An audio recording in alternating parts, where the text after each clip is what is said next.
Gentleman in the back, and then Yerk, the second one. Yes, good morning. My name is Jason. I'm here with the Sustainable Development Committee of the Canadian Chamber of Commerce. Mr. Ma, one question on the desalination plant. Are you considering newer technologies such as nanotech that are much more energy efficient than reverse osmosis?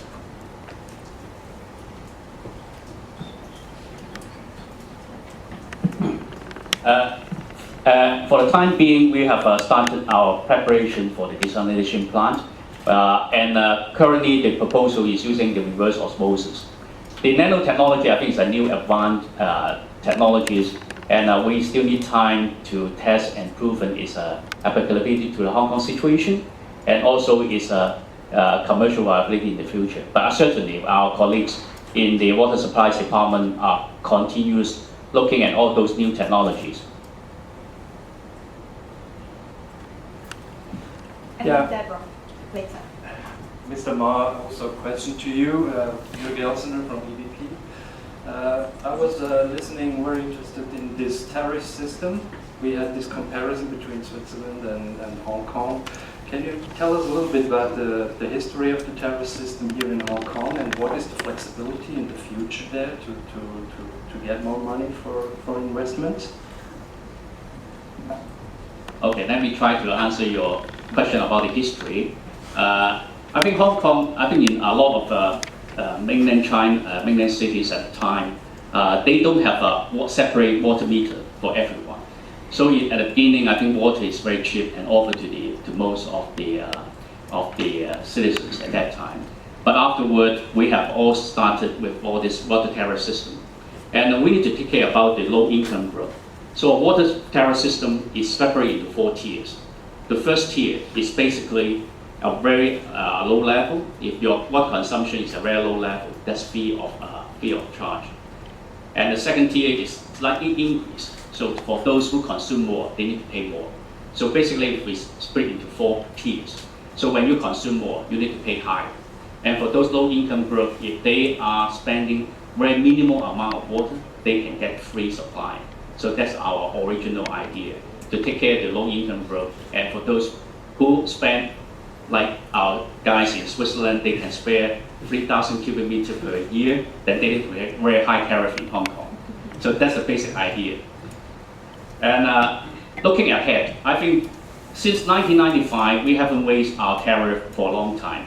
And we need to answer this question, because everyone will ask the question, why in the last 20 years, we maintain the same sort of water tariff, while the consumer price has increased quite a lot, drastically. Minimum, just a guesstimate, everyone say at least double. But why we don't do it? I think the first question we need to answer is, we need to answer to the legislative council here, just like a parliament in Switzerland. The legislature, they have their own mandate. They need to be responsible for their constituents. So increase in any tariff for the affecting the livelihood of their constituents will be a challenge. So in the past, I think they asked the question, government, have you done enough to conserve the water, to reduce the water wastage? So you can see what we have done in the last 15 years. First, we look at our leakage. Water leakage in our system is quite high, 25%. There are several issues like the water pressure I mentioned. Hong Kong is a very living in a very hilly terrain, so the water pressure is high. So that means the water leaking from the same cracks in the water main will be much higher. And second, we have an aging water pipe system, the water main, because we have laid a lot of water main during the 60s and 70s for the rapid population increase. So and also we have subjected to very high traffic. You can never imagine about the traffic loading in the street in Hong Kong. We got huge containers routing through the downtown area in quite a lot of new territory or even urban area. So we are severe our system are suffering from very severe damage from all this. So we first embarked on a very aggressive program in the last 15 years. So we replaced all this damaged and aged water mains. So we reduce it. So that's the number one we have done. And at the same time, we promulgate about this new public awareness program, education and public awareness program, EPA. So I mentioned earlier, we start from the schools. We raise the public awareness first and educate the students and change their mindset. When they come out from the schools, they are now become more mature and become a youth and participate in the public affairs. They can understand why we need to raise the tariff. We raise the tariff is not because we want to increase the government revenue, but we want to let everyone share the same concern. If they waste water, they need to pay, and the water is not cheap, and we need to reflect this progressively. So we are now reviewing the water tariff, and despite we haven't been able to make any official announcement, but as you can read from the newspaper, they have already have proposal putting forward is that we should progressively increase our water tariff. May not be do it in one go, maybe in several years' time, maybe around 10 years' time, we should at least recover the cost of supplying fresh water to the users. So that's the things we are now doing. We are reviewing it and hope by the mid of this year we will have be able to announce about the new proposal for the water tariff. Thanks, Deborah. Hi, I'm Deborah Tan from China Water Risk. As you know, China is very focused on the water energy nexus, and I think brought up by Rita earlier on as well, climate change and the loss of glaciers and freshwater reserves. So given that 4 kilowatt hours of water goes into making 1 litre cube of desalinated water compared, which is 4 times more than water reuse, why are we not focusing on water reuse? Because surely the 4 times more power means that we're 4 times saving on climate change issues. And climate change issues obviously don't just affect Hong Kong, it will also affect the world. And since 100% pretty much of our power, okay, that's not true, we also have some from Guangdong, but most of our power is from coal. This is going to be a climate issue. And it's also going to be more expensive. Yeah. I think totally agree with you about the energy consumption of those desalination. Desalination is very not energy efficient compared with other water resources. It's what energy demanding. But it's one of the bad ability of it is unaffected by climate change. So we will put it as one of the very important addition to fight against the drought. Because Hong Kong is located in the same basin as Guangdong or Dongjiang. So that means in Hong Kong, if we face with a drought, Dongjiang will face a drought as well, most likely. So we need to prepare ourselves during the drought situation, whether we can contribute part to help on the drought. So we are not using the desalination plant for most of the time, full capacity during the wet season. We will only use it when we need to use it. And certainly, we are very sensitive about the cost and energy consumption of this plant. And regarding about water reclamation, reclaimed water, I think Hong Kong has first, we need to look at our Hong Kong situation. Reclaimed water basically from 2 ways. One is grey water, and other is the black water, the brackish water. For the grey water, for those currently existing buildings and premises, they don't have a separate system, so it's very difficult to implement grey water recycling. But for new developments, we are doing it. And we try to use those grey water to recycle for toilet flushing. And for other purposes, we are still looking at it, like for irrigations and other purposes.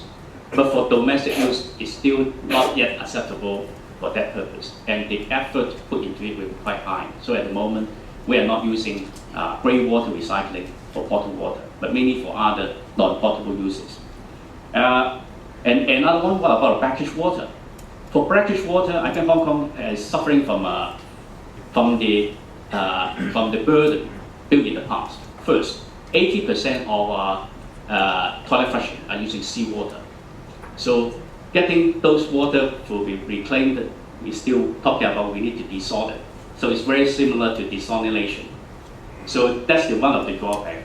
And also our plant, unlike Singapore and other places, they got very huge water treatment work at strategic location. Our water treatment plants are scattered around the cities. So it's very difficult to get very concentrated water treatment work that can receive pure fresh water, pure fresh packaged water. So that's one of the challenge. And one of the very ideal situation happening now is in Northeastern Territory, because at that part of the area, there's no seawater flushing system at the moment. So it's using fresh water for flushing. So we can use the reclaimed water for flushing and also for some of the irrigation purpose. And what about the extended use for potable use? At the moment, I think we need to be aware that Hong Kong citizens is still not still quite skeptical about the use of recycled water for drinking. So I think that's the next milestone. If we technology advance and the people, we can convince the people to use it. I think that will be the next challenge. Dr. Lee? Excuse me, Frederick Lee, Hong Kong University. Yeah, I have a question for Mr. Ma. Yeah, and then I'm going to borrow 1 minute from the organizer to make an announcement about forthcoming seminar at Hong Kong University. Yeah, in Hong Kong, Mr. Ma has just mentioned that the total water management strategy relies on conservation as one major component to conserve water in Hong Kong. The conservation in Hong Kong depends primarily on voluntary measures. Okay, in other parts of the world, in other cities, mandatory measures are also very important in terms of like helping people to conserve water. Yeah. So my question for Ms. Ma is that to what extent, and is there like a timetable again in terms of like introducing mandatory measures to help conserve water in Hong Kong? Yeah. So if I may borrow 1 minute from the organizer, and like to I think some in the audience are already aware that we are organizing a seminar at Hong Kong University on very much the same topic. Okay, the title is Attaining Long-Term Water Security for Hong Kong. It's a week from today. Mr. Ma will be speaking at that seminar at the same time. But this seminar that we're organizing in a week's time, okay, is somewhat different from this today's seminar in two aspects. One is our keynote speaker, Professor Biswas. He's going to introduce experiences from other Asian cities, particularly Singapore, okay, and whether or not there are lessons that we can learn from other Asian cities of Hong Kong. Secondly, this seminar that we're going to organize in a week's time, we're going to look at the water situation in Hong Kong from three perspectives. One, from the government perspective, second, from the business, and the third, from the NGO perspective. So that would be like a three-stakeholder perspective looking at water policy in Hong Kong. So I have the flyer with me, and during the coffee break, you can come by if you're interested in learning more about this seminar. Okay, thank you very much, Mr. Ma. So there will be another event next week. So, okay, over to you, Mr. Ma, to address Dr. Lee's question. Thank you, Dr. Lee.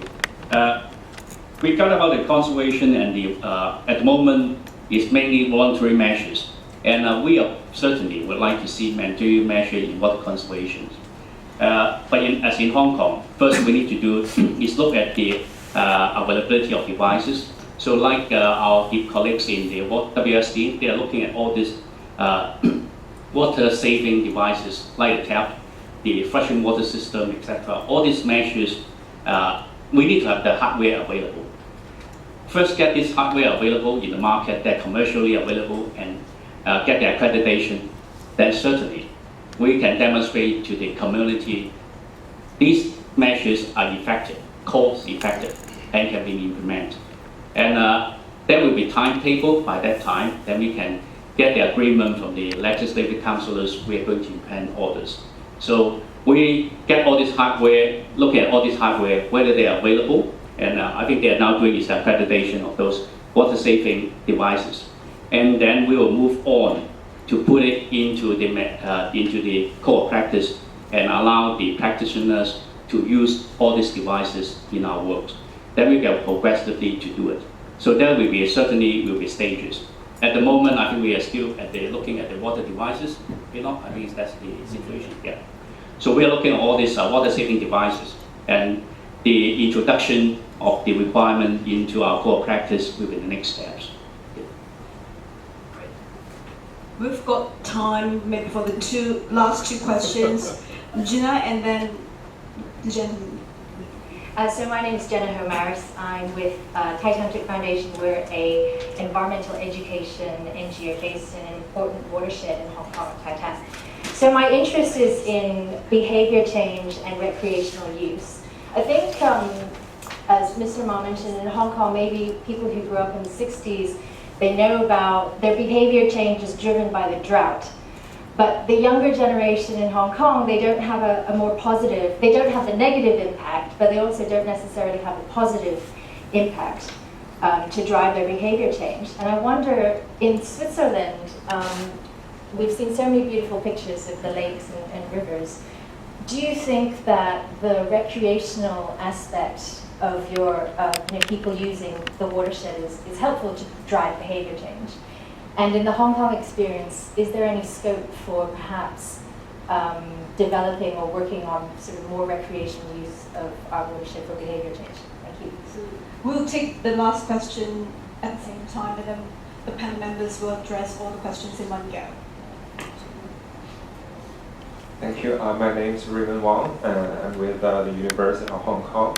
I'm interested in the problem of hydropower development in Switzerland because hydropower actually is a highly controversial topic, not only because it creates the tension between upstream, downstream regions, but also due to its negative impacts on ecosystems. I think there are reports that there are 90,000 dams in the world, and more than half of them are built in China. So right now it's a very highly controversial topic in China. I just wonder whether you could introduce your experience in Switzerland, whether there are some different opinions about building hydropower, and also why Switzerland is still considering this is only producing electricity and energy consumption pattern. Thank you very So the much. first question is on behavioral change, the second question is on hydropower. Perhaps our friends from Switzerland first. Or you want to take the first one? The first one, I think the second part, I will take about the recreation use in Hong Kong. So yes, I think in Switzerland, recreational use, that's important to bring about behavioral change.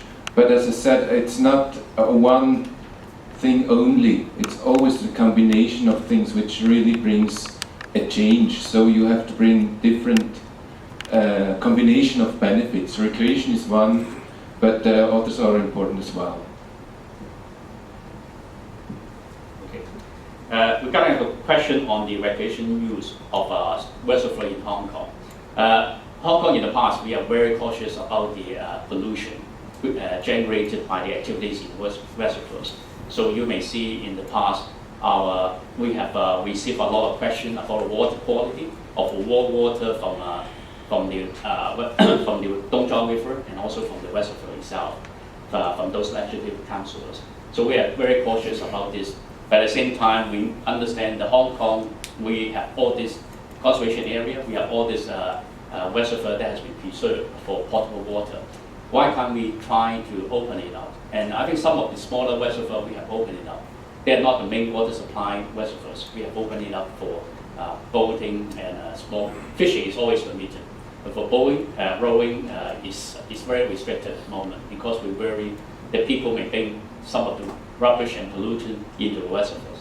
So some of the small reservoirs like in Hong Kong Island, some of them are open for public uses. For the wider use, I think we need to look at it in details and to see whether we can have adequate precautionary measures to address the public concern. Otherwise, we will backfire by some of the few incidents. If they spill some of the pollutants, spill some chemical, etc. into it, what will be the consequence? We need to address it before we can raise it or take it up to the legislative council and consult the public. Hydropower is controversial in Switzerland as well, very much. And I think there is no one energy source which is clean or not clean. It really depends on how you do it. Also, coal energy production, you can turn it into quite a clean exercise. And that was, as I was saying before, hydropower I think will continue to be the major energy source in Switzerland. We're trying to balance interests and to bring about good solutions. Well, thank you so much for the panel members and all our speakers for sharing the insights and then paving the way for our next panel discussion sessions. Right now, I'd like to close this session. Please join me in giving the speakers a round of applause. And we are going to have a 15-minute break.